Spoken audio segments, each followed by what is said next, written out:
أعوذ بالله من الشيطان الرجيم. بسم الله الرحمن الرحيم. الحمد لله حمدا كثيرا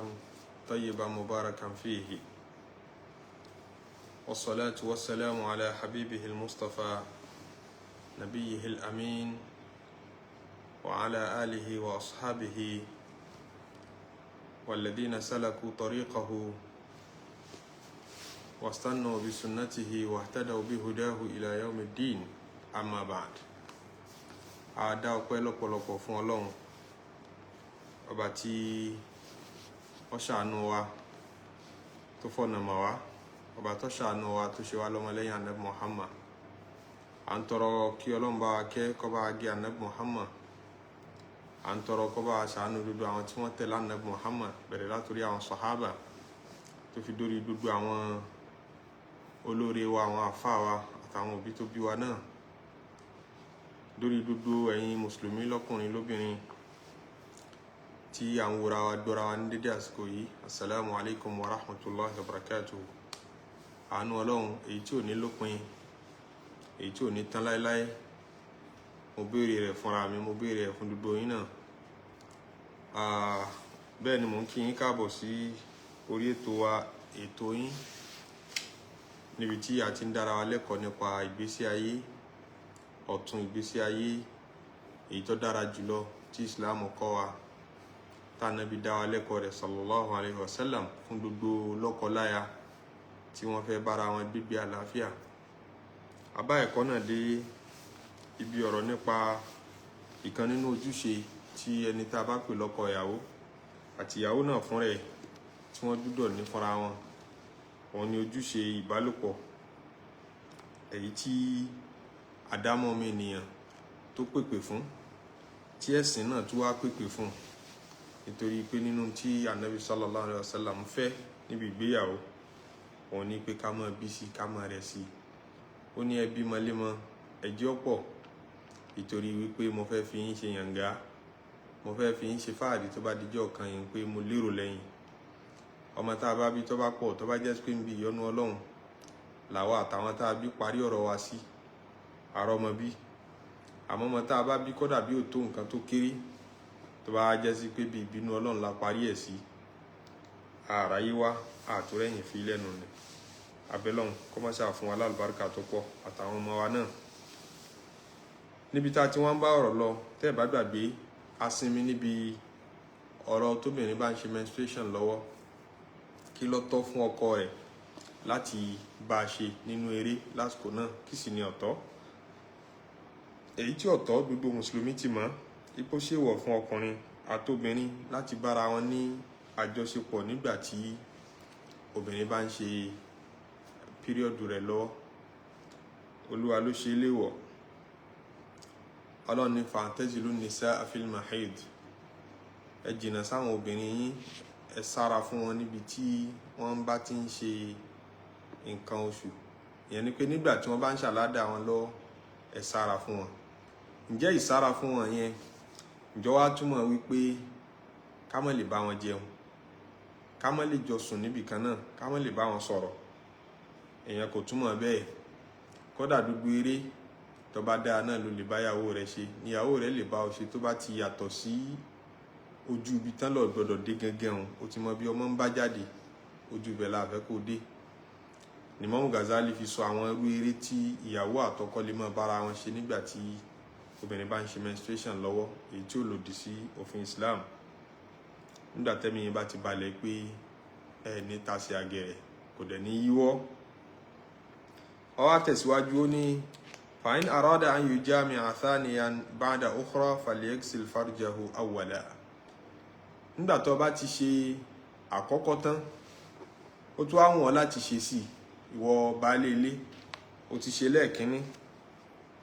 ó sinmi díẹ̀, ara rẹ̀ tún wá ń ṣe bí kó ṣe sí, ó fẹ́ lọ ẹ̀kejì, ó fẹ́ lọ ẹ̀kẹta, ó fẹ́ lọ ẹ̀kẹrin. Imam Al-Ghazzali ní falyaghsil farjahu awwala. Ṣan abẹ́ rẹ̀, afẹ́kọ́ kọ́kọ́ fọ abẹ́ rẹ̀ nùnà kó tó di pọ̀ continue ó tẹ̀síwájú lérí ìrìn àjò ni. Wọ́n náà rí pé yóò máa kú ọ ní ìrira ni.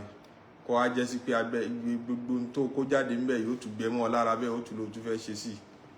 nínú súnà Nabi sallallahu alaihi wasallam ló wà pé ká fọ abẹ́ kó tó di pé a tún tẹ̀síwájú. And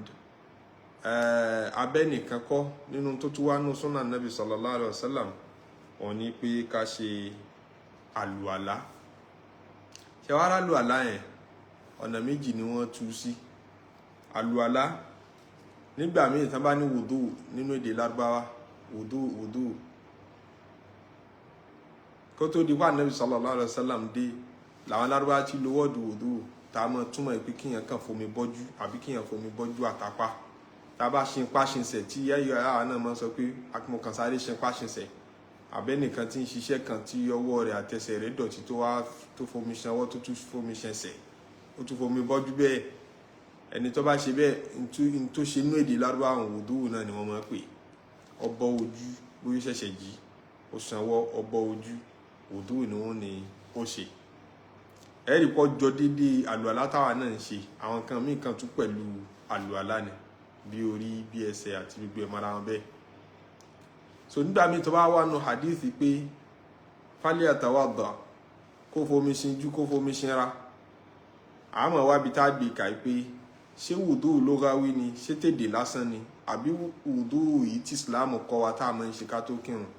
lẹ́yìn ọ̀rọ̀ fi mọ́ wá nù hadith mi pé fálíà tawadda wudu'ahu lis-salah kó ṣàlùwàlá irú yìí tá a máa ń ṣe kírun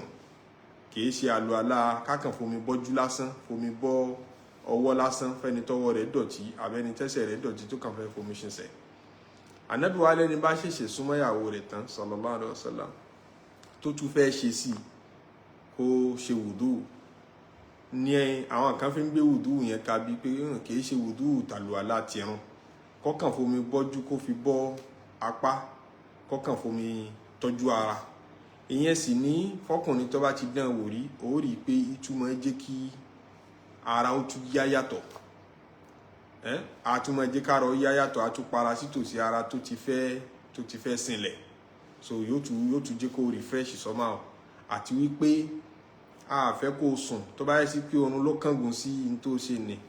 a fẹ́ kó sùn lọ bẹ́ẹ̀ toró mọ̀ èyí tó sùn gbẹ̀yìn kó wá jẹ́ sí pé lérí jẹ́nẹ́bà ló ti sùn èyí tó dáa jùlọ nìyẹn. bó fẹ́ kó jẹ́ sí pé ìyàwó Aisha tún sọ míì Ànábì sallallahu alaihi wasallam náà ló sọ pé kò tọ́ fẹ́ nìkọ̀ọ̀kan wa ká máa sùn láì mara ká tó sùn. ẹ̀tì ìyàwó Aisha ni ó sojú òun dáadáa ìyàwó lòun jẹ́ fún Ànábì sallallahu alaihi wasallam tá Ànábì ó sùn pẹ̀lú jánẹ́bà ṣe sì mọ̀ pé jánẹ́bà àmọ́ tó mọ́ bí jánẹ́bà ìbálòpọ̀ àmọ́ bí jánẹ́bà so Ànábì sallallahu alaihi wasallam àmọ́ sùn ìyàwó Aisha ní sọ bẹ́ẹ̀ òun sì lórí lé lórí ta ó ní Ànábì sallallahu alaihi wasallam àmọ́ sùn lọ pẹ̀lú jánẹ́bà tí ó ṣẹ̀ṣẹ̀ wá dìde lóru ẹ̀ sallallahu alaihi wasallam ìyẹn ló fi hàn wáyé pé kì í ṣe dandan àmẹ́ni bá lágbára kó ṣe bẹ́ẹ̀ gẹ́gẹ́ bí èyí tí wọ́n ti lá Ànábì sọ ní láti mójútó súnà láti tọ́jú ara lẹ́yìn ìgbà tí ṣe máa ń gbógun oorun ní kíní tá ń wí nígbà tẹ́ ẹ bá ti ṣe tán oògùn ọ̀sùn lọ pátápátá ni tó gbàgbé ara rẹ lójú oorun àmẹ́ni tọ́lọ́run bá ní kó ní strength àti dìde láti ṣàlùwàlá bọ́ fomi tọ́jú ara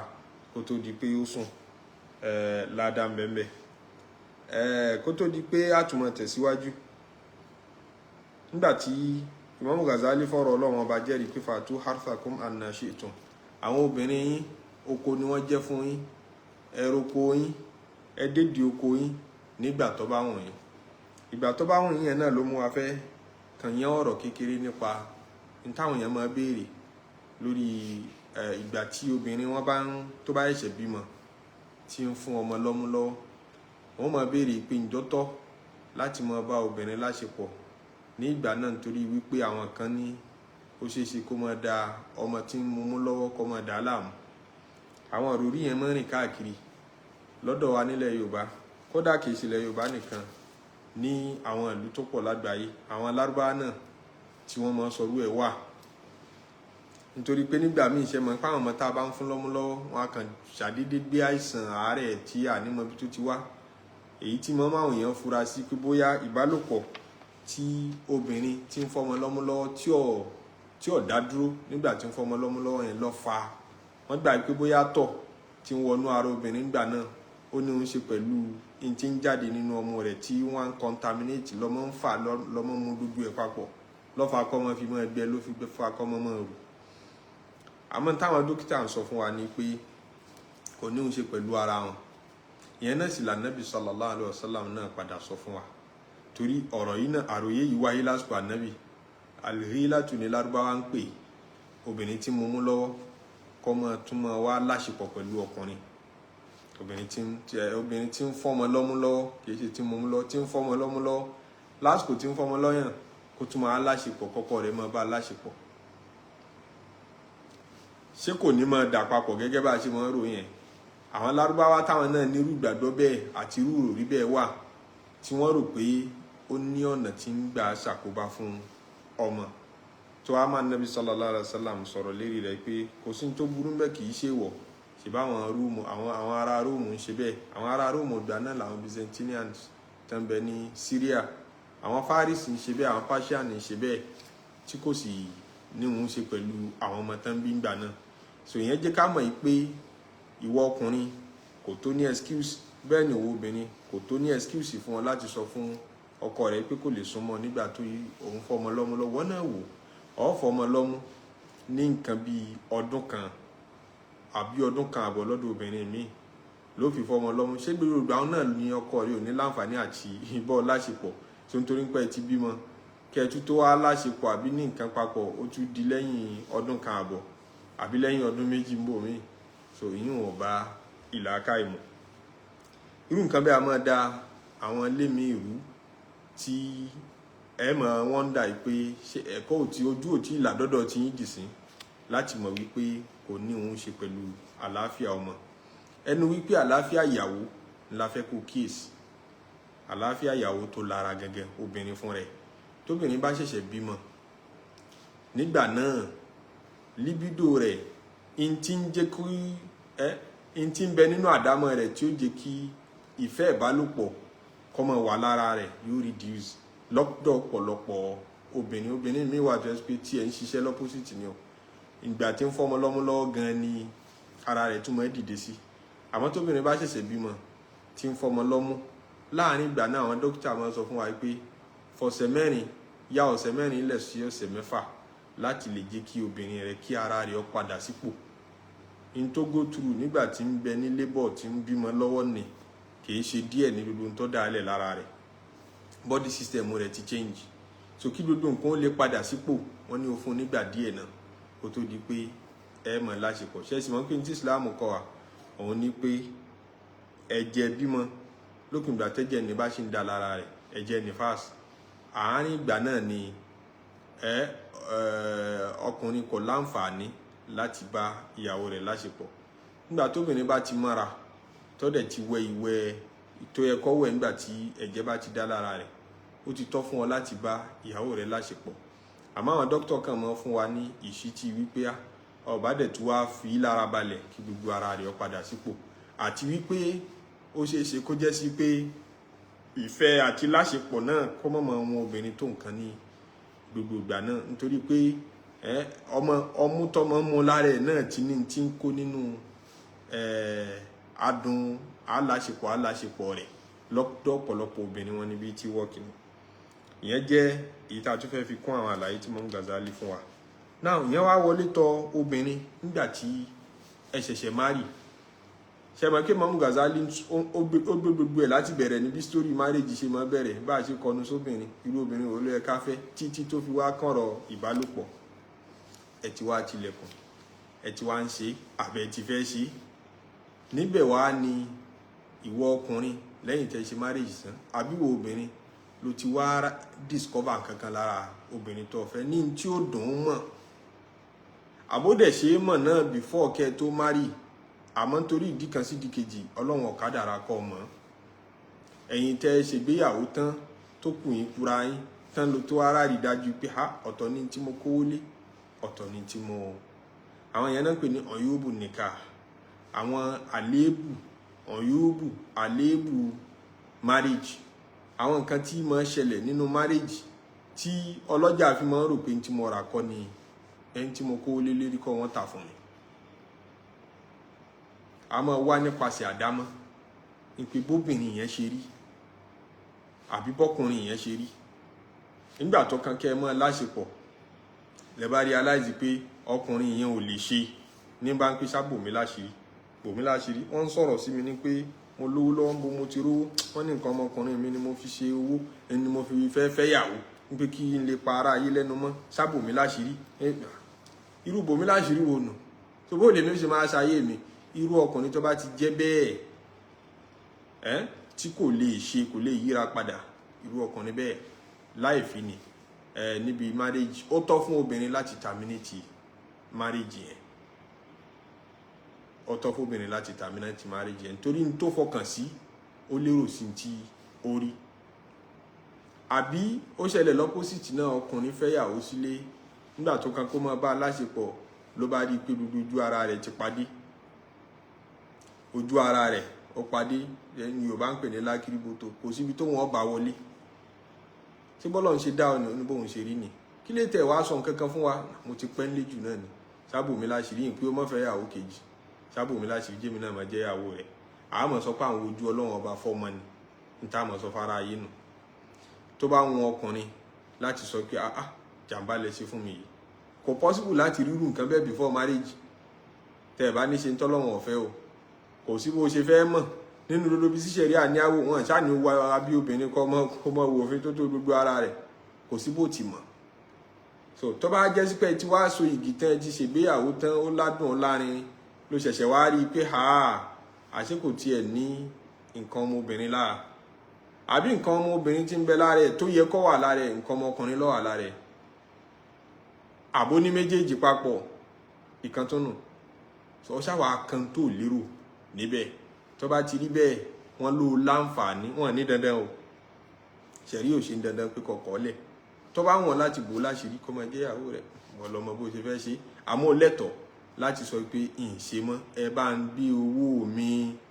gba owó rẹ̀ padà pọ̀ dọ́jà tí wọ́n tà fún ọ, ó lè dá padà. Wallahu alam. Àwọn nǹkan yẹn ní ọ̀yọ́bù nìka ọ̀pọ̀ lóríṣiríṣi. Àwọn èyí tó ní ń ṣe pẹ̀lú ìbálòpọ̀ ní tí a fi cite example yìí, níbẹ̀ tó ní ń ṣe pẹ̀lú ìlera. Nígbà tí ó wọlé tán náà ni ó wá nítọ̀ dákun òun fẹ́ jẹ́wọ́ kíní kan kíni bẹ́ẹ̀ ṣe ń wò mí HIV ń bẹ lára mi. Kíní kankan mo ní sọ fún yín náà ní ká tó láṣepọ̀, yìí pé ẹ súnmọ́ mi, yìí sì pé àmọ́ ẹ mọ́ kọ̀ mí lẹ̀, mo kàn fẹ́ wà nílé yín kí n máa jẹ́ ìyàwó, mo kàn fẹ́ kọ́ fẹ́ mi kí n máa jọ́kọ rẹ̀, so yìí pé ẹ mọ́ níyàwó mi yìí. Irú bẹ́ẹ̀ àǹfààní wà fún ọkọ láti sọ pé mi lè ṣe máa lọ. Àbí àìsàn míì náà nínú àwọn àìsàn tó lè ràn, tó lè affect ọkọ,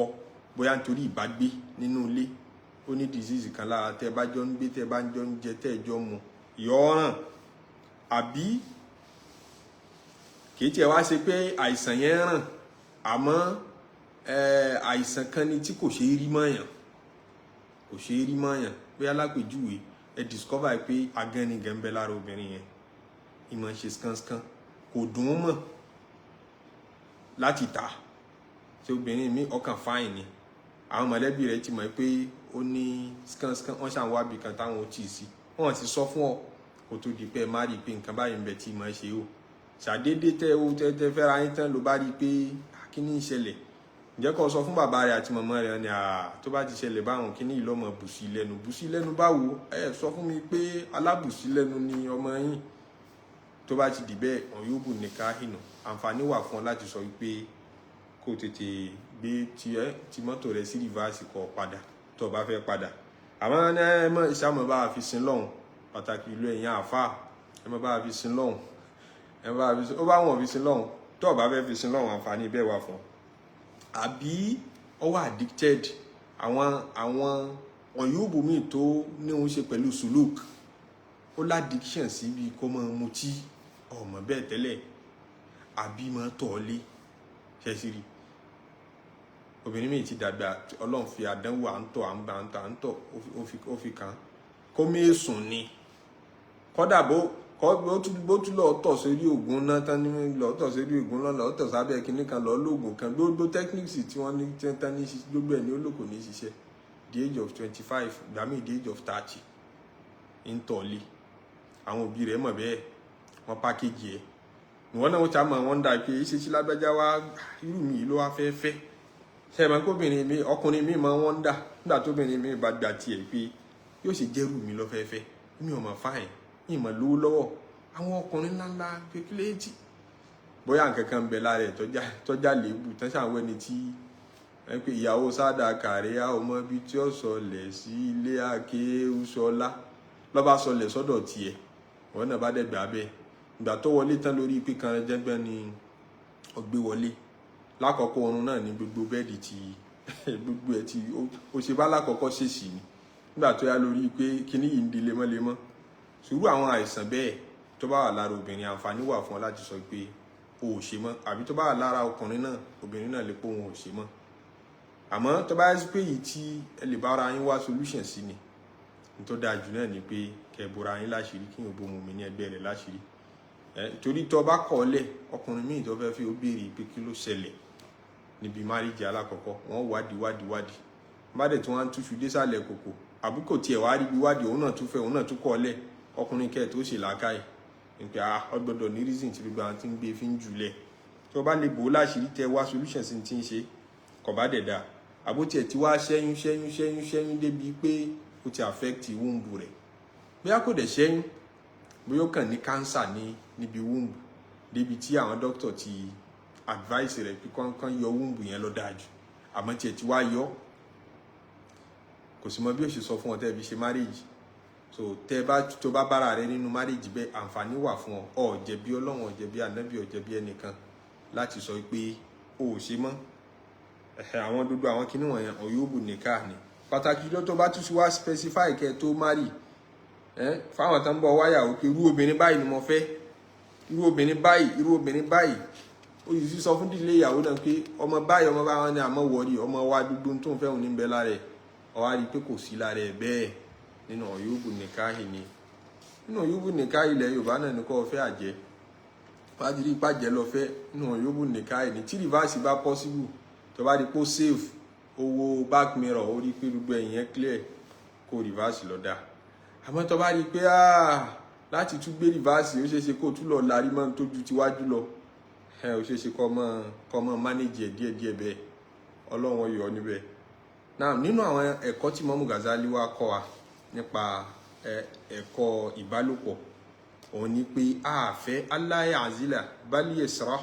yasrahu al-ma'a ila mahalli al-harf àfẹ́ kìí ṣe nǹkan tá a láìkì kí ọmọ yọra wọ gẹ́gẹ́ bí ọkùnrin nígbà tí ọba ti fẹ́ rìlíìsì kó wá yọra kúrò lára obìnrin ní pé ó fẹ́ dà sí lára pẹ̀lú àníyàn pé ẹ fẹ́ kó dọmọ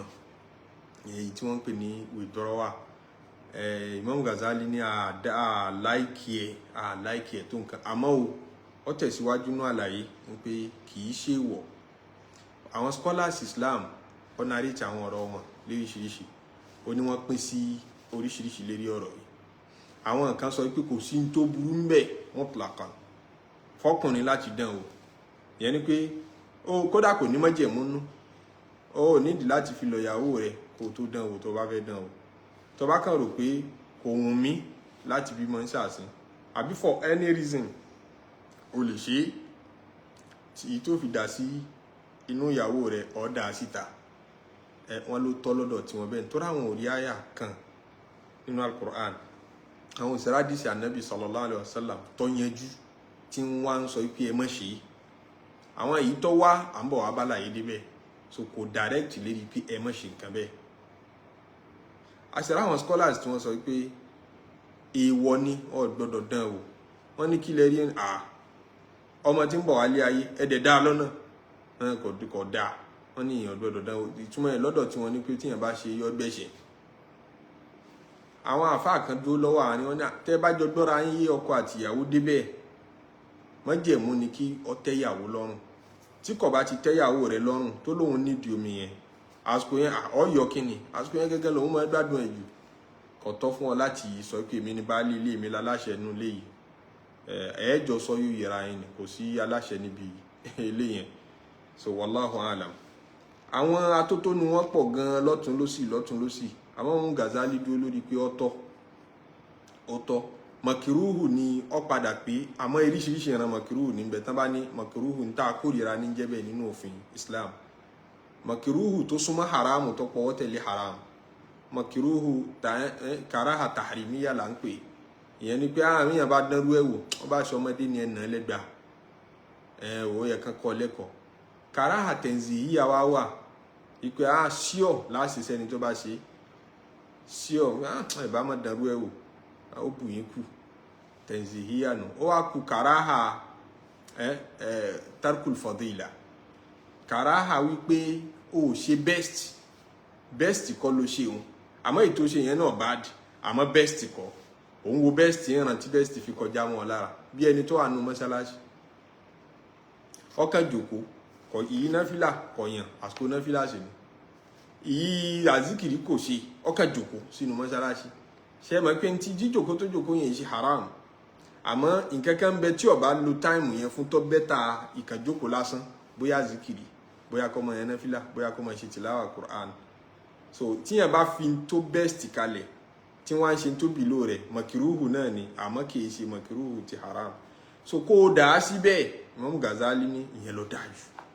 ẹjọ́ ọ̀dọ́mọ bímọ àmọ́ tí reason bá wà fún ọ àbò kan ṣáàtì ẹ̀ lérò pé pẹ̀lú yọ̀ǹda ìyàwó rẹ̀ ń pé kò yín kẹ́ tún bímọ nísìn kò yín kẹ́ láṣepọ̀ débi tí ẹ release síra yín lára Imam Al-Ghazzali ní kò sí aburú ń bẹ nítorí wípé ààrí ẹ̀rí kan tó yanjú nínú sunna nabi àti nínú al-Qur'an tó ṣe léwọ̀ kódà ń ta àtúrí ni tó gbé lárugẹ nínú qiyas wọ́n níbi tí báwo wọ́n ní òun ní pé ṣe bá sọ pé marriage gẹ́gẹ́ fún rẹ̀ ò ṣe dandan sọ pé dandan fún gbogbo èèyàn láti marry irú èèyàn tó ṣe dandan fún láti marry àti sọ níwájú nínú àwọn discussions wa but lọ́pọ̀lọpọ̀ èèyàn káwá ní standard rule ní pé kí gbogbo èèyàn gbọdọ̀ marry Islam ò ṣe òfin bẹ́ẹ̀ yóò ṣe wá jẹ́ sí pé ó ti di dandan kó má release sí ìyàwó rẹ̀ lára nígbà tí òun lè ṣe dandan kó marry yóò ṣe dandan kó release sóbìnrin lára kò ṣe dandan kó marry kò wá ṣe dandan kán ní sex papọ̀ tán bá jọ agree mutually pé kò àwọn ṣe so ta ni ó bá wọn dá sí pé dandan ní kẹ́ ṣe àyà rẹ̀ dà hadith rẹ̀ dà so sex ò ṣe dandan marriage gan fún rẹ̀ kò ṣe dandan tó establish sex so kọkùnrin ó tún wá bẹ̀rẹ̀ ìbálòpọ̀ pẹ̀lú ìyàwó rẹ̀ ká máa wá ṣe lọ kó kàn dá nìkan kó níwò ó ti rẹ̀ mí ọjà rí léyìí tí ò tiẹ̀ tí ì sí pé bóyá ó fẹ́ release àbí ó release kan yọra aláàlí ni kò sẹ́nìkan tó pe léyìn ò ní haram yóò ṣe wá jẹ́ pé nígbà tí àtọ̀ ti ń bọ̀ wá tó wá dá yẹn dúró ló ṣẹ̀ṣẹ̀ wá di haram tí gbogbo nǹkan tó lead sí position yẹn gan kò sí dandan àti haram ń bẹ so Imam Al-Ghazzali ní eléyẹn náà ti jẹ́ àmọ̀ pé ọ̀rọ̀ yìí ọ̀rọ̀ negotiation àní lọ́kọláya ni nítorí bá fẹ́ ṣe ni kò sẹ́nìkan tí ó máa sọ pé kíní yìí jẹ́ ìwọ̀ kíní yìí jẹ́ haram nínú nítorí bá fẹ́ ṣe so eléyìí náà ni a fi mọ discuss nítorí pé ní family planning tọ̀rọ̀ náà táwọn mọ̀ láti plan family ń gbà yẹn ni so ọ̀rọ̀ kan máa lo withdrawal method àwọn tí wọ́n ń lóògùn náà ti wà nígbà náà o àmọ́ nígbà tí oyún bá ti dá tí tátọ̀ bá ti sọ̀kalẹ̀ sínú àpò dúkìá obìnrin ni wọ́n ṣẹ̀ṣẹ̀ máa mú nǹkan wọ́n ṣẹ̀ṣẹ̀ máa lo nǹkan táwọn dókítà àgbà náà ní nítorí máa gbé fún ẹni tí wọ́n bá fẹ́ kí oyún inú rẹ̀ ó wálẹ̀ wọ́n gbé fún ní mímu pé kó mu àwọn àfọ̀mímọ́ Islam dẹ̀ sọ̀rọ̀ lé lérí láti tipẹ́tipẹ́ kó tó di àsìkò wa ọ̀rọ̀ nípa abortion à ń bọ̀ wá sọ̀kalẹ̀ síbẹ̀ àmọ́ àṣì ń sọ̀rọ̀ lérí pé àtọ̀ òrùlẹ̀ tiẹ̀ tí báyìí àjò rẹ̀ dénú womb ǹjẹ́ a lè terminate ẹ̀ ǹjẹ́ a lè dín ní àjò yẹn lọ́wọ́ kó má bàa débẹ̀ Imam Al-Ghazzali sọ pé kò sí aburú ń bẹ̀ àdìsí tó sì wáyé òun nípa àwọn sàhábà nàbí ridwanullahi alayhim nígbà tán lọ jagun Ghazwa Banil Mustalaq tí wọ́n lọ jagun nílùú náà tí wọ́n sì kẹ́rù tán kẹ́rù nínú tí wọ́n kó ní àwọn ọmọ obìnrin ẹrú wọ́n fẹ́ kó wọn dé Mádínà kí kálukú ọmọ lọ tà àwọn tán ṣòwò ẹrú yóò dòwó fún wọn yóò dọ́là but ẹrúbìnrin tó bá ti ní oyún lára ó ti dà léébù ìyàwó ló fẹ́ rà bọ̀rọ̀. Ẹlẹ́ẹ̀kejì ni pé kò wulẹ̀ tí ẹ̀ tú wá tọ́nù ṣẹ̀ríà gan láti ta ẹrúbìnrin tó bá ti lóyún fún ọ̀gá rẹ̀, ẹrúbìnrin tó bá ti lóyún fún ọ̀gá rẹ̀ kò tún tọ́ ká tà. Nítorí bẹ́ẹ̀ wọ́n ń sá fóyún, wọ́n sì fẹ́ ṣaláì gbọ́ bùkátà torí para wọn ti kún, wọ́n ti jáde nílé tipẹ́ tán fi lọ jagun Banil Mustalik. So wọ́n wá ń béèrè lọ́wọ́ Ànábì sallallahu alaihi wasallam pé Ànábì ǹjẹ́ a lè máa withdraw nígbà tí ó bá kù dẹ̀dẹ̀ kí á dà sára àwọn ìyàwó àwọn ọmọbìnrin tí a fi ṣẹrú yìí. Ànábì ní kò sáburú bí kẹ́ ẹ ṣe. Níta Ànábì sallallahu alaihi wasallam fi dá wọn lóhùn ní pé kò sáburú bí kẹ́ ẹ ṣe, kò sáburú bí kẹ́ ẹ má ṣe. Àmọ́ ẹ lọ́ mọ̀ pé gbogbo ẹ̀mí tọ́lọ́run bá fẹ́ dá ẹ̀ lè dí lọ́wọ́. Ẹ̀mí tọ́lọ́run bá ti ní yọ́ wáyé rẹ̀. Ó lò fẹ́ withdraw ní nígbà tó dá dúdú ẹ̀ síbẹ̀. Àbí kó rò pé withdraw síta ìlàjì ti dà sọ́hùn kó tó yọra. Àbí kó tiẹ̀ wá rò pé ó ti yọra tán, ó ti gbọ́nra nù, ó ti tọ́jú ara dáadáa. Ǹjẹ́ kó lọ ẹlẹ́ẹ̀kejì díẹ̀ kan tó ṣẹ́kù sínú lò wọ́n bá dà jáde sínú bẹ̀. Láìmọye èèyàn tí ó láwọn ṣe withdrawal method nígbà tí kíní ẹ̀ tún padà di oyún. Ànábì sallallahu alaihi wasallam fi yẹn dá wọn lẹ́kọ̀ọ́ pé ẹ lè dínà ọmọ tọ́lọ́run bá fẹ́ ṣẹ̀dá, yóò wà lé ayé rẹ̀ ṣáá ni.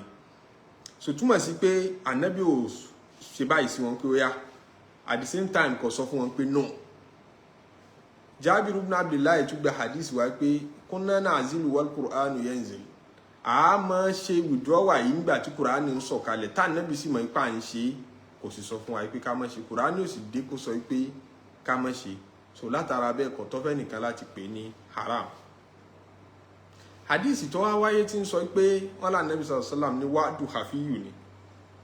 Àwọn ẹni tí máa ń ṣerú nǹkan bẹ́ẹ̀ bí ìgbà pé ẹ̀yìn rí mọ́lẹ̀ láàyè ni. Torí spam tó jáde lára rẹ̀ tó dálẹ̀ yẹn, ẹ̀mí ní bẹ lára ẹ̀, ẹ̀mí ni ọba dì ká lójú ó dà sáyè yẹn. So ẹlẹ́gbẹ́ bí ìgbà pé òun rí ọmọ mọ́lẹ̀ náà ni. Èyí táwọn Lárúbáwá máa ń ṣe ń jọ́ nǹkan bá bímọ obìnrin àbọ̀mọ ọkùnrin náà nígbà míì tí wọ́n lọ́ọ́ rí mọ́lẹ̀ nítorí àwọn ìdí kan tán fi máa ń ṣe bẹ́ẹ̀. Ìwọ tó ń da spam lẹ̀ náà tiẹ̀ náà fẹ́ jọ tiwọn, àmọ́ tiẹ̀ khafiyyu ni ó pamọ́. Wọ́n lá Ànábì sallallahu alaihi wasallam sọ bẹ́ẹ̀.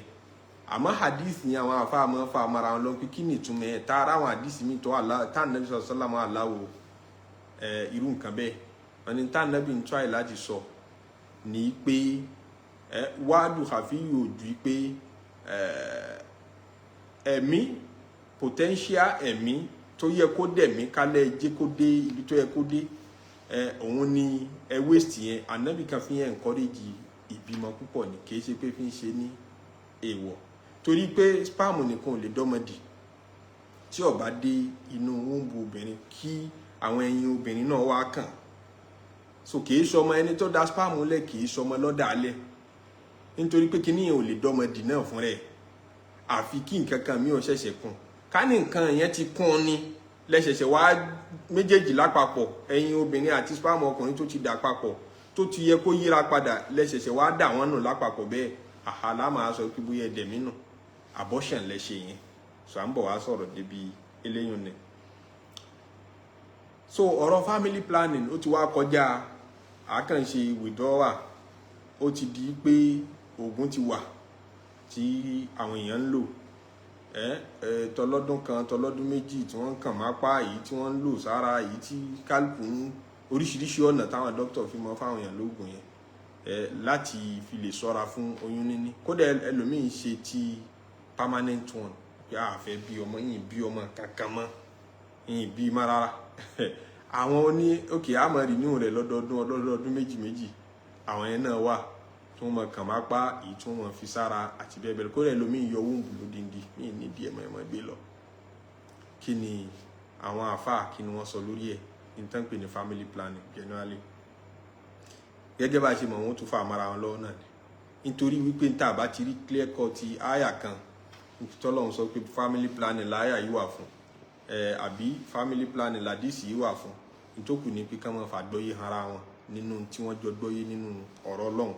àti nínú ọ̀rọ̀ Ànábì sallallahu alaihi wasallam. Ẹnu wọn kò sáwọn kankan níbẹ̀. Òun ni pé tó bá jẹ́ sí pé ìyàwó rẹ̀ oyún tó fẹ́ nìyẹn owó tẹ́ bẹ̀rẹ̀ sí ní máa palẹ̀mọ́ rẹ̀ yìí yóò ṣàkóbá àti challenge ńláńlá fún ìlera ìyàwó tẹ́ ẹ dẹ̀ mọ̀ bẹ́ẹ̀ níbi ìgbà tẹ́ súnmọ́ra yín pé tí kíní ìbá tún doyún wàhálà ńláńlá ní ó di bóyá dókítà ti sọ fún yín kalẹ̀ operation lẹ fi bímọ àkọ́kọ́ lẹ fi bí kejì wọ́n á sọ fún yín pé tó ẹ ṣọ́ra ẹ jẹ́ kí gáàpù máa wà láàrin oyún yẹn síra wọn torí pé wọ́n ń la ikùn náà fi ń gbọ́mọ jáde tẹ́ ẹ bá jí kára obìnrin yẹn bọ́ sípò dáadáa kó jiná dáadáa kó tún ká tún la ikùn rẹ̀ lẹ́yìn ọdún kan ká tún la ikùn rẹ̀ lẹ́yìn ọdún kan ẹ̀yìn ẹ̀ ń danger life ẹ̀ wọ́n ní kẹ́ ẹ fi ààlà sí láàrin àbí lẹ́yìn ọmọ mẹ́ta wọ́n ní mẹ́ta náà ni ó lè bí pẹ̀lú operation so nítorí àlàáfíà ìyàwó àwọn àáfàá wọ́n fara mọ́ ìpè tí dọ̀rúra bá wà ìjẹni nípa condition necessity ìyẹn lè ṣe kìí ṣe pé àníyàn yóò burú lédi ní tẹ́ fẹ́ ṣe yẹn mọ́ ẹ fẹ́ fi ṣúgbà láìfù ìyàwó ni àbí obìnrin míì tó yẹ sí pé nǹkan kankan nínú àìsàn tí ó yẹ sí pé condition tó wà yẹn tẹ́ bá tún ní kọ́ mọ́ lóyún ẹ fẹ́ fàdánwò ńláńlá kan ni so nítorí bẹ́ẹ̀ oyún níní rẹ̀ gbígbà pé ẹ fẹ́ ní lára ni ìnira lọ́jẹ́ fún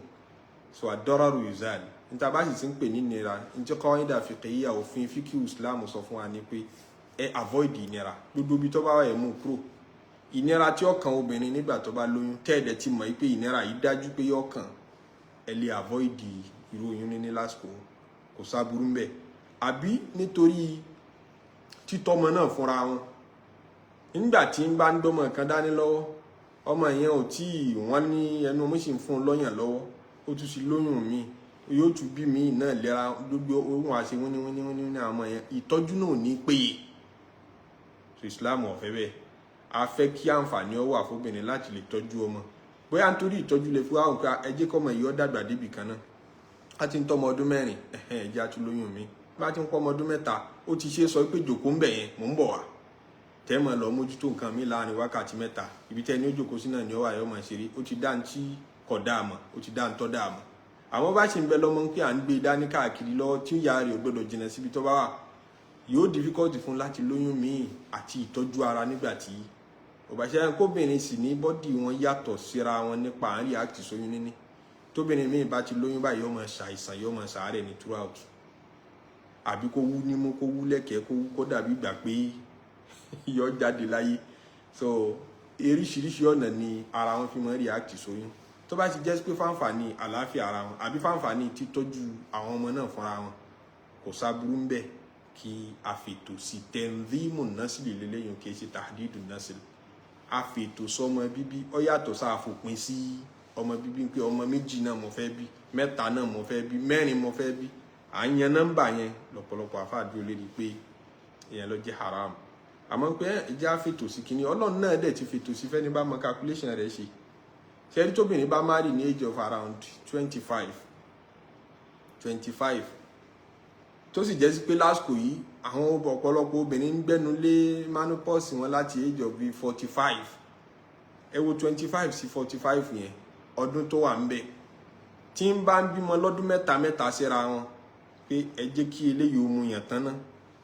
ní ìtí wọ́n àláwò yín láti ṣe ìpè jẹ́ àtọ̀ débi ọmọdún 3 náà ká tó lóyún míì tí gbogbo yẹn náà máa sọ fún ká ọmọ yín ti tó gbàbúrò tẹ́ bá wá ń ṣe tẹ̀léra wọn bẹ́ẹ̀ láti tẹ́ mari ní tóbìnrin mari ní age of 25 tá a dẹ̀ assume pé bóyá yọ ọmọ menopause ní 45 láàárín ìgbà yẹn síra wọn ọdún mélòó ní bẹ́ẹ̀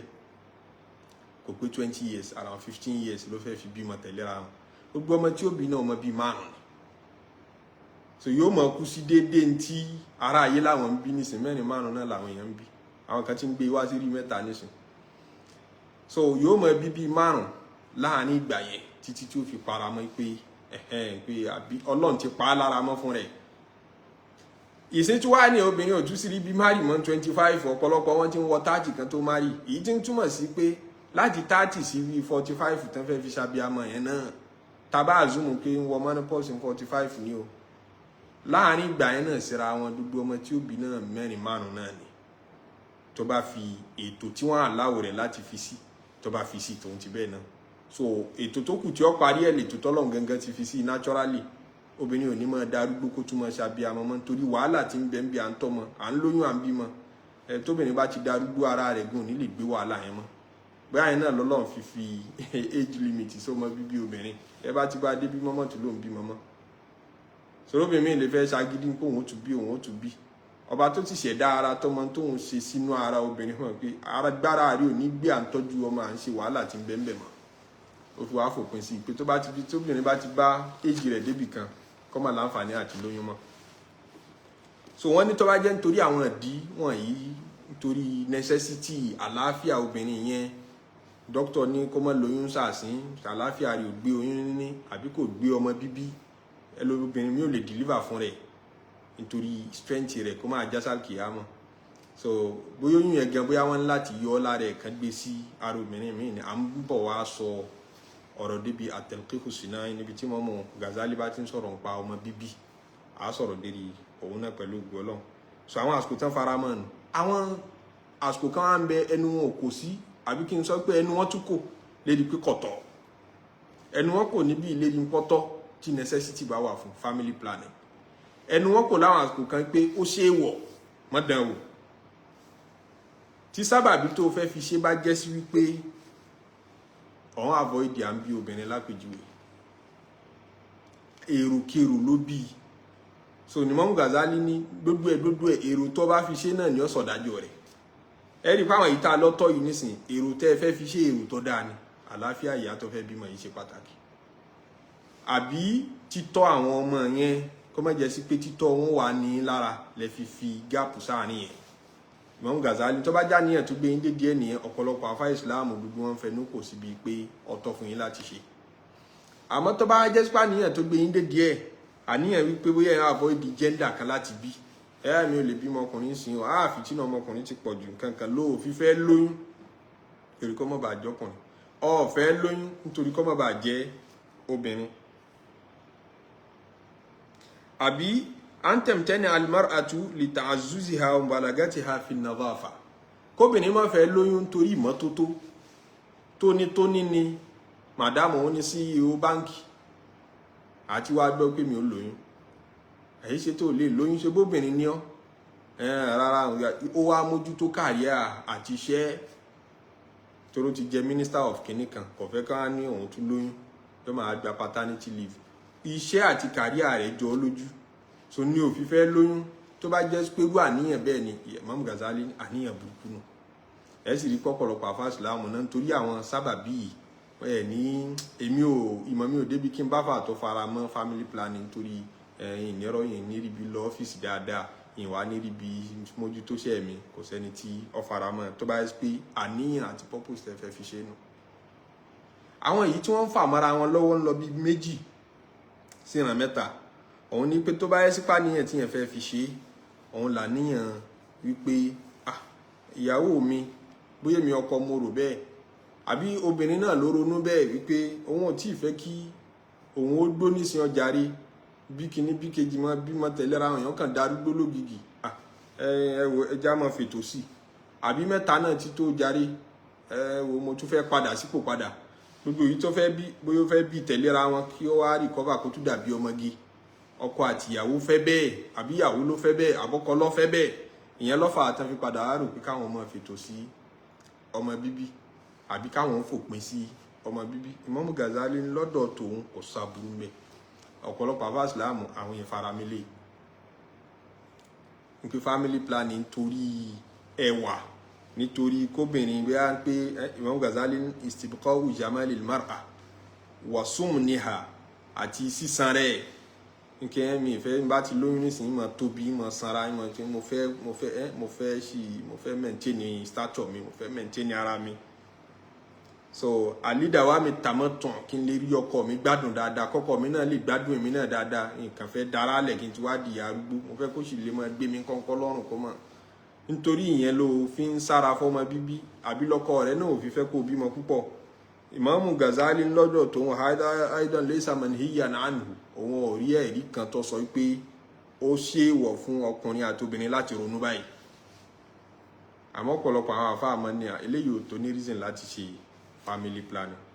so nígbà tí wọ́n bá dẹ̀ ti yapa nírú àwọn nǹkan báyìí tí àbára rí dájú ẹ̀rí lọ́tún lọ́sì ìyẹn lè take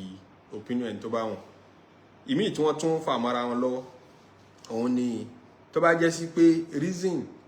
tí wọ́n fi fẹ́ bímọ kọjá iye kan tí wọ́n ti múlẹ̀ fúnra wọn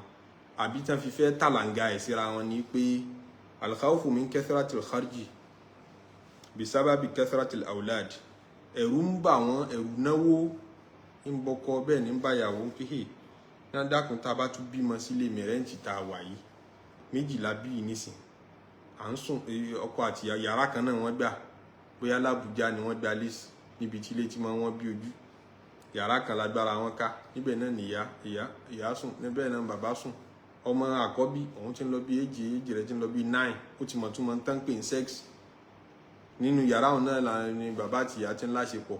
èyí tán bí sí kejì èjì rẹ̀ sì wà bí 5 àbí bí 4 wọn á jọ ń dámọ̀ràn sí ká tún wá bímọ sí nínú yàrá kan yìí náà àwọn ọmọ yìí ti ń dàgbà lódò ń tà ń ṣe tá à ń rò pé wọn mọ̀ ń pàǹsí nǹkan kan yìí wọ́n bí mí lè ti jí sára kọ́ mọ̀ wò wá nù wọn ṣáà ní kó bá wọn wọ́n á ronú bẹ́ẹ̀ láàrin ara wọn fún ìnáwó nítorí poverty lọ́fà ká ní wọ́n káláyè gbà wọn ni wọ́n ní ronú bẹ́ẹ̀ kì í ṣe ń pọ́ ọmọ bíbí òun wọn condition jíjẹ múmu níná lílò àbówó skul ọmọ ńlọ́kà wọn láyà nígbà tá a ti rí iṣẹ́ tó bẹ́tà yìí tá à ń ṣe yìí nísìnyí tá a bá láà bímọ kan nísìnyí bó láti tọ́ bó láti rówó léèwé bó láti ẹ̀tì rówó tábì ṣe kó mọ́ gan ńlọ́fà tán fún wa ń rò pé káwọn avoid ọmọ bíbí Imam Al-Ghazzali ní lọ́dọ̀ tòun sẹ́ eléyìí náà tún ní gẹ́rù mọ̀nà iye náà nù òun ò rẹ́rìí tó sọ kó ṣèwọ̀ fún wọn láti ronú báyìí ọ̀pọ̀lọpọ̀ àfáà ìsìláàmù máa ń gbà pé eléyìí náà sẹ́ kẹ́ ẹ ṣe family planning torí ìrònú yìí ìyẹn náà tọ́ àmẹ́mí fà mọ́ tí Imam Al-Ghazzali ń sọ yìí kí ló fà á ní pé gbogbo bùkátà tá à ń ṣe láyé pátápátá à ń kakuléètì ìnáwó tí ó padà wáyé àmọ́ kakuléètì ẹ̀ mọ́ kò sì túmọ̀ nípa àgbọ́kàn lọ́lọ́ kò túmọ̀ nípa àgbọ́kàn lọ́lọ́ marriage gan fún rẹ̀ agbélérí pé mínísítà tán àmì kún ìbá ata ẹni bá lówó ẹ̀ lọ́wọ́ ni kó torí bọ̀ mí lówó ẹ̀ lọ́wọ́ àmọ́ tọ̀ ẹ̀ṣájà ṣe sọ́lọ́run lọ́rùn tọ́ tako kéèyàn ṣe tàwákùl ìmánì tó ga jù nù àmọ́ tẹ́nìkan bá ní ìmánì tòun ò tó bẹ́ẹ̀ ẹ má jẹ́ àdá lẹ́bi a gbọ́dọ̀ sọ pé haramu ni kí ìmánì rẹ̀ má tó bẹ́ẹ̀ ìgbàgbọ́ rẹ̀ nínú Ọlọ́run ò tí ì tó bẹ́ẹ̀ nù ẹni tí ìgbàgbọ́ rẹ̀ bá tó bẹ́ẹ̀ kò sábúrú àwọn ẹni tí gbàgbọ́ rẹ̀ ò bá tó bẹ́ẹ̀ a gbọ́dọ̀ ṣe ilé wọ̀ fún ìmánì rẹ̀ lónìí ẹ̀ ọbẹ̀ tà kó lóòjú kó jẹ́ kèfèrí lọ sòun fẹ́ fi gbogbo nǹkan sínú calculation kó tó ṣe òtítọ́ ni pé Islam encourage ká bímọ púpọ̀ kápọ̀ kó mọ́ nú àwọn ọmọ tá à ń bí àmọ̀ yìí tí a bí tọ́nà azìkí ọ̀nà ló ṣì fún wa torí Ọlọ́run ní aba'ukum wa abna'ukum la tadruna ayyuhum aqrabu lakum naf'a àwọn bàbá tó bí yín àtàwọn ọmọ tẹ́yìn náà ń bí òbí yín àtàwọn ọmọ tẹ́yìn náà ń bí ta ló wúlò fún yín jù gẹ̀ẹ́ mọ̀ ṣé ìtẹ́ ìránṣẹ́ lẹ ṣe wúlò jù ó lè má ṣòun kó jẹ́ yìí tí ń kọṣẹ́ òun náà bí òun lọ́lọ́run wò tí fi ń kẹ́ yín bí òun lọ́lọ́run wò tí fi ní ẹ máa rí jẹ kẹ́ ẹ máa rí mu nínú àwọn òbí tó bí yín a máa wà bẹ́ẹ̀ bóyá bàbá rẹ lọ́lọ́run wò tó fi ní ọ wà successful kò rí ọ̀ràn lọ léèwé kò ya sí ọ àmọ́ òun náà lọ́lọ́run wò tó fi ní kó débi òde òun possible kó jẹ́ ìyá sẹ́ni tọ́jọ́ láàyà tó sọ rẹ̀ lọ́láyà ọmọlẹ́ ẹni tó ń jẹ́ ó lè jọ́lá bàbá ó lè jọ́lá ọmọ ó lè jọ́lá ẹnìkan nínú ẹbí ìyá máa jọ́lá rẹ̀ ní níwájú Ọlọ́run ní la tadruna ayyuhum aqrabu lakum naf'a ta ló wúlò fún yín ju ẹ̀ mọ̀ ni Umaru fi sọ radiyallahu ta'ala anhu ó ní akthiru minal 'iyal fa innakum la tadruna bi ayyihim turzaqun ẹ jẹ́ mọ̀lẹ́bí yín ọ̀pọ̀ yẹn pé ẹ bímọ dáadáa Umaru ní sọ bẹ́ẹ̀ o ó ní ẹ máa bímọ dáadáa ọmọ kọ́ ní fa òṣì pípọ̀ ọmọ torí pé ẹ mọ̀ bí ayyihim turzaqun èwo lọ́lọ́run wò tí ó fi kẹ́yìn èwo lẹ́bí tẹ́mọ̀ pé ha mo ṣẹ̀ṣẹ̀ bímọ ní gbogbo etí ń bí tẹ́lẹ̀ ilé ìyàtọ̀ ìkànnì yóò bí bẹ́ẹ̀ tọ́lọ́run fi kíyàn kú ṣe so nítorí pé àmọ́ bẹ́tà kíyàn ju ọ̀rọ̀ lẹ̀ fọlọ́ ká ṣe ìmánì tó ga jù àmẹ́ni tí èyí tá à ń sọ yìí báwọn kẹ́ ẹ̀wọ́ lé àfá ẹ̀wọ́ àyàn bá jí gẹ́gẹ́ àti ibi Atlanta ní ìnáwó ti bẹ̀rẹ̀ níbi kíní kankan ní Nigeria of today kíní kan tó wá lílodo story kalẹ̀ ó burú ìtọ̀ fọlọ́run rẹ̀ sínú ká lérò dáadáa sọ́lọ́run dáa ọlá Nabi sallallahu lọ́lọ́run ní ana inda dhanni abdi bi ibi ẹrú mi bá ti rò tó bá ti rò sí mi náà ibẹ̀ náà ni ó ti máa bá mi tó bá ti rò ń pé Ọlọ́run ọba ayọ́kẹ́ mi yóò ṣàánú mi ó dẹ̀ máa ráàánú ọmọ rí kẹ́ tí wọ́n á sọ kí ẹgbẹ̀rún ya sí ọmọ ṣé kíní kan bó ṣe ẹgbẹ̀rún yẹn tó tọ́ kò ní ṣe torí ibi tó fọlọ́run sínú. So látara bẹ́ẹ̀ Imam Al-Ghazzali lẹ́ni tí mọ́nì rí ọba gbé tí wọ́n bá fi wá rò pé pẹ̀lú ínkọ́ọ̀mù táwọn rí sálárì mi ọkọ sálárì wọ ìyàwó náà àpapọ̀ rẹ̀ kọ̀ọ̀káwó skul àwọn ọmọ ìyá ṣì mánéjì ní kátúwálá lóyún kan nísìn kátúbímọ kan nísìn tí wọ́n wá ṣe mathematics wọn tí mathematics wọn wá sọ fún wọn pé ọmọ kọ́lọ́kàn lọ́rọ̀ wọn Imam Al-Ghazzali ló wọn ọ̀rá burú mbẹ̀ torí pé Allah ò fẹ́ ni tó fẹ́ fẹ́ yàwó kejì fẹ́ kẹta láti lo mathematics yìí nínú al-Qur'an tọ́lọ̀ ń sọ pé wa in khiftum alla ta'dilu fawahidatan ẹni tó bá ti rò pé wọn ò ní lè ṣe déédéé fẹ́ kan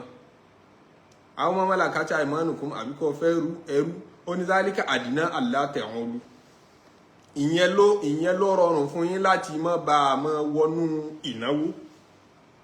ìtumọ̀ ẹ̀ ní pé tó bá ti ń wò náwó lọ́ọ̀kan tágbára rẹ̀ ọ̀bá ká mọ́ torí bọ̀ Islam encourage kó torí bọ̀ sọ ọmọ bíbí tó ti wò lọ́ọ̀kan báyìí ìnáwó ní ń bá bọ̀ tẹ́rù bá bà ọ́ tó bá sá padà ẹnìkan gbọ́dọ̀ sọ pé haramu ni so wọ́n nítorí ẹ̀ ẹni bá ti torí ẹ̀ tó ṣe family planning pé lọ́dọ̀ tòun kò sáburú wallahu a'lam àmọ́ ìmọ̀nì rẹ̀ lẹ̀ ẹyọkan yẹn a gbọ́dọ̀ fi dá ọ lójú pé ìmọ̀nì rẹ̀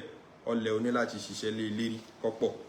kọ́lọ́mọṣà lè wà kún ní ìmọ̀nì ìyẹn náà ni àwọn àǹfààní tá a mú wá fúnra wa lérí ọ̀rọ̀ kò ṣe family planning kò ṣe family planning ìtàbí parí ẹ̀ lọ́rọ̀ oyún ṣiṣẹ́ nínú Islam kí ni wọ́n á sọ lórí ẹ̀ ṣé ẹ rí gbogbo yìí tán sọ yìí kò tí ì doyún ni o ẹ rí pé wọ́n bá ṣe family planning yẹn náà bó wọ́n ṣe nínú kí wọ́n lo kíní protection wọ́n ṣe ń pè wákìt zakari condom tọlọ́tọ̀ ọkùnrin wà tí ó wọ̀ sára tóbìnrin wà tóbìnrin náà máa wọ̀ sára tí ò ní jẹ́ kí àtọ̀ ọkùnrin ó dé kókó ríbi wọ wọ́n ṣe ń pè inú wúńbù ẹ̀ lọ ibi tí yóò ti máa lọ yíra padà mọ́ ẹ̀dọ́mọ́ àbí kán lo oògùn sára obìnrin àwọn ẹlẹ́bọ̀lẹ̀ Yorùbá náà ní ìtàn máa ń ṣe àwọn olóògùn àwọn lè ní òkà kúsanrí ní obìnrin yóò fi sọ́wọ́ àwọn obìnrin tán máa dọ́kọ láyé ìjọ wọn lò yóò bá ti fẹ́ yóò fòkà yẹn sọ́wọ́ kò ní doyún àbí kó sin mọ́lẹ̀kẹ̀ àbí kọkùnrin náà dé mára àbí kó ṣe lóòka kò ní doyún èyí táwọn mọ̀ nù ṣẹ̀ǹkọ́ náà tí Yorùbá máa bí sọ́ọ̀bù pírọ́blẹ́mù rẹ̀ bí ọ̀nà ẹbọ bí ọ̀nà idán ni àmọ́ èyí tó bá jẹ́ sí pé ó já láàlì jẹ́ sí pé lódó ń tán fi pẹ̀lú ẹ̀ kò sí idán bẹ́ẹ̀ tó ṣe déédéé irú yìí tí àwọn eléyìnbó náà ṣe táwọn dókítà ń fáwọn èèyàn tó bá jẹ́ sí pé gbogbo ẹ̀ náà kò tí ì doyún àbí àtọ̀ ò tí ì dénú àpòjùkẹ́ obìnrin òun ni gbogbo ń tà ń sọ látàárọ̀ yìí apply lélẹ́yìí ṣé ẹ rí tó bá ti mú àtọ̀ ọmọ ọkùnrin tó ti dénú wúńbù obìnrin tó ti débi tó yẹ kó dé láti ṣẹ̀ṣẹ̀ wá fẹ́ terminate ẹ̀ nígbà náà òun wá ní a fẹ́ sọ nísìn ìjìhádù ní ìta fẹ́ ṣe òun a fẹ́ jẹ́ ń pa pé kó mọ̀ bọ̀ wá tà padà àti dà á síbi àwa fẹ́ pé wá síta pé mọ̀ bọ̀ wá padà kí ni Islam sọ lórí ẹ̀ èyí kan tí ẹnu kò sí òun ni pé stages ni ọmọ ni nínú obìnrin nínú aboyún ní máa fi dọmọ yóò gbéra láti tó bá jẹ́ àtọ̀ nígbà tó bá ṣẹ̀ṣẹ̀ wọlé nù tó bá ti dára papọ̀ mọ́ ẹyin obìnrin tí wọ́n ti jọ gbọ́ra wọn yé láti mọ yíra padà yóò padà kúrò látọ̀ yóò máa dẹ̀jẹ̀ tó bá kúrò lẹ́jẹ̀ yóò máa di ẹran yóò máa gbẹ́ran jáde tó bá ti kúrò lẹ́ran ẹni yóò máa lé egungun nú yóò àfẹ́mì sí i lára nígbà náà ṣe rí àwọn stages yìí ìkọ̀ọ̀kan ló ní ìdájọ́ ẹ̀ èyí tó bá ti jẹ́ pé wọ́n ti fẹ́mì sí i lára tẹ́ni bébì nǹkan wọn ní bébì ń kíkì wọ́n náà ti mọ̀ gẹ́gẹ́ bí aboyún nú pé kíní inú rẹ̀ yìí ti ń yíra padà abort nígbà yẹn abortion nígbà yẹn ẹnu kò sí pé pààyàn ni ẹ ṣe báwa náà la ṣe ṣùgbọ́n ọmọ wa náà ni báwa náà la ṣe é síbẹ̀ wọ́n kọ́ ló ṣe é síbẹ̀ o àwọn kan fẹ́ ṣe é síbẹ̀ bíi tẹ̀yìn méjèèjì tí wọ́n rí ṣe yẹn ni yóò jẹ́ ọmọ pé ẹ̀yin kọ́ lẹ̀ ń ṣe ṣé wọ́n ló ṣera rẹ nínú ìyá rẹ àti bàbá rẹ ọ̀dà ṣé wọ́n ló mú pé kó jọkùnrin ṣé bàbá rẹ ló mú ṣé ìyá rẹ ló mú so ẹ̀yin kọ́ lẹ̀ ń ṣẹ̀dá Ọlọ́run ló ṣẹ̀dá kò yàtọ̀ sí kẹ́ wọ́ ọmọ ọlọ́mọ kẹ́ẹ̀dẹ̀ lù pa ọmọ ọlọ́mọ kan kẹ́ wọ́ ọmọdọ̀ kẹ́ẹ̀dẹ̀ yín lọ́rùn pa ìdájọ́ tó wà fún yín ìdájọ́ apààyàn náà ló wà fún ọmọ tí ń yíra padà nínú obìnrin nínú aboyún kẹ́ terminate ẹ bá ti torí pé fẹ́ save life ìyá ẹ gbọ́ life ìyá tí òun ti wà láyé wọ́n ní àwọn ọmọ èyí tẹ́ bá ní kó wọn ó bí 50-50 ní o ṣe pé kó já sálìkì yá mọ̀ nǹkan ẹ wá rò pé solution ni pé ọmọ tó wà nínú oyún kẹ́ ẹ ti confam life ẹ̀ ń pé yíra padà ń pé wà láláyè kẹ́ ẹ wá fẹ́ terminate ẹ̀ léyìí tí ó já sí ikú fún ọmọ tí wọ́n fẹ́ ṣẹ́ ní oyún tán fẹ́ ṣẹ́hùn yóò já sí ikú fún oyún yóò wá já sáàyè fún ìyá life ìyá yẹn ṣe pàtàkì ju tọmọ lọ ta ló sọ fún yín pé life ju life lọ níwájú Ọlọ́run so nítorí náà abortion nígbà tí ó bá ti dọmọ ẹnu kò sí pé kọ̀tọ̀ nínú Islam àmọ́ nígbà tí ó bá ti dọmọ bóyá ń bẹ látọ̀ àbí ń bẹ ní ẹ̀jẹ̀ kíkì èèyàn náà ọ̀pọ̀lọpọ̀ afá Islam dúró lórí pé kọ̀tọ̀ àyàfi láwọn àsìkò necessity tó lágbára irú necessity wo ló lágbára obìnrin yẹn wọ́n rẹ́pù ẹ̀ ni tó bá bímọ èyí ọmọ ẹ̀sìn ló bí torí pé ọmọ tí ò ní bàbá wàhálà ńláńlá ní ọ̀dà nítorí náà wọ́n fààyè gbà nírú àsìkò yẹn pé ó lè abort nígbà tá a bá ráàrí dájú wípé kò ní affect life ìyá kò dẹ̀ ní ọmọ yẹn kò tí ì dọmọ bóyá ń bẹ látọ̀ bóyá ń bẹ ní so àwọn reason yìí justify pé kẹ́ abort oyún yẹn nígbà náà pẹ̀lú májẹ̀mú parí dájú wà wípé kò ní fi nǹkan kan ṣe ìyá nígbà tá a bá ti rí i pé a bá ní ká ṣàbọ̀ṣàn yìí ó lè affect womb ẹ o ó lè ṣe kinní kan o ó ti ṣe wọ̀ torí ẹ̀ gbọ́dọ̀ ṣàkóbá fún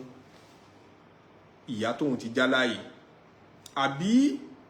ẹ sì ráàrí dájú pé kinní yóò tí ì dọmọ rárá ọ̀nà rẹ̀ sì jìn láti dọmọ irú condition bẹ́ẹ̀ tó bá jẹ́ sí pé necessity kan béèrè fún kẹ́ abort ọmọ lásìkò yẹn àbẹ́ni tí wọ́n bá sùn lọ́nà ṣubúhà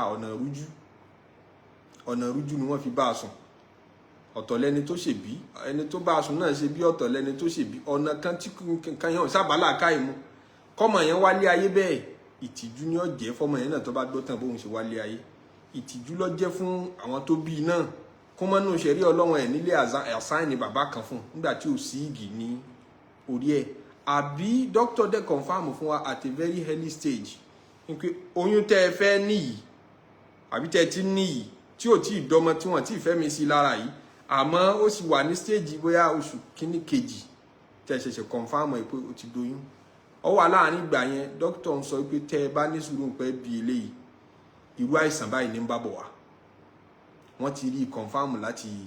level yẹn àbí wọ́n confam ẹ̀ pé yóò jẹ́ ìnira fún ìyá tó fẹ́ bí láti lè bí fún rẹ̀ so nítorí bẹ́ẹ̀ tá a bá rí dọ́rọ̀ muhaqqaq aw mutawaqqa ìnira tí ara rí dájú pé ń bọ̀ wá fẹ́ni tó ti jẹ́ alààyè ọmọ yìí sì ní kò tí ì dọmọ ń sì ń bẹ ní ẹ̀jẹ̀ kíkí àbí ń bẹ ní spam lọ́wọ́ nígbà náà àbúṣẹ̀ṣẹ̀ ń di bá sí ẹran hàn ṣáàtì ìfẹ́ mi sí lára wọn ni tó bá rí bẹ́ẹ̀ tí ó bá ní fa ìnira fún arábìnrin tó lóyún ó tọ́ láti abort oyún náà nírú àsìkò bẹ́ẹ̀ àwọn àsìkò tí ó tọ́nà àsìkò dọ̀rúra wallahu a'lam mo rò pé ká dúró ń bẹ̀ á máa tẹ̀síwájú pẹ̀lú ògo Ọlọ́run lérí ẹ̀kọ́ kọ̀ọ̀kan láti Imam Al-Ghazzali kọ́ wa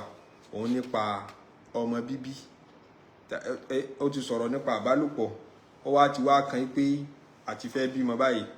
so bó la ṣe ṣe ètò kómọ mo rò pé lẹ́yìn eléyẹn tó bá ti sọ tọmọ tán ọ̀rọ̀ tọ́láàkì ló kù báwọn lẹ́yìn tọ́láàkì ètò prógámù wa yìí ti ń parí lọ́nà ọlọ́mọṣẹ́ àfiwá sí kòǹgẹ́ níbi tọmọ náà láti máa sọ̀rọ̀ àwọn ọ̀nà ìgbàlódé tára ayé fi ń ní oyún artificially àwọn ọ̀nà tí wíwá ẹni tí ò lè dá oyún gbé àbí gbogbo àwọn ọ̀nà ìgbàlódé wọn á ṣàṣọ díẹ̀ nípa rẹ̀ àti táwọn afúnimímọ̀ ń sọ lérí ọlọ́mọṣẹ́ àfiyé wa abẹ́lọ́n kí ó ṣàlékún ìmọ̀ni wa ó ṣàlékún ọláàtọ́lá wa àlékún àrísìkí àlékún ìgbàláyè fún wa àlékún mímọ̀ ọlá ti tóbi Ọlọ́run láàánú Ọlọ́run àwọn ìyàwó wa àtàwọn ọkọ àtàwọn ọmọ wa Ọlọ́run bùn wá lálùbáríkà tó pọ̀ gbogbo ẹni tí ń wáyàwó Ọlọ́run fún wọn níyàwó àlùbáríkà obìnrin ìdùnnú ẹni tí ń wọ́kọ̀ Ọlọ́run ṣàyàndọ̀ ọkọ àlùbáríkà fún wọn gbogbo àwọn tí wọ́n wá ń bẹ lọ́hùn ọmọ ìdùnnú tí ó gbẹ̀yìn tẹ́yìn ṣe ni Ọlọ́run máa ṣe fún wọn. Àwa tó ti ṣe fún Ọlọ́run bá wa tọ́jú wọn, àwọn tí àárín tí ń bà wá nú jẹ́ lára wọn Ọlọ́run máa sọ wọ́n di ọmọ ìdùnnú fún wa,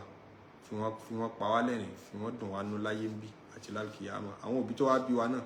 Ọlọ́run ṣàánú wọn o, Ọlọ́run bá wa yọ́nú sí wọn, bá wa kẹ́ wọn, bá wa gẹ̀ wọn, àwọn tó wà láyé nù wọn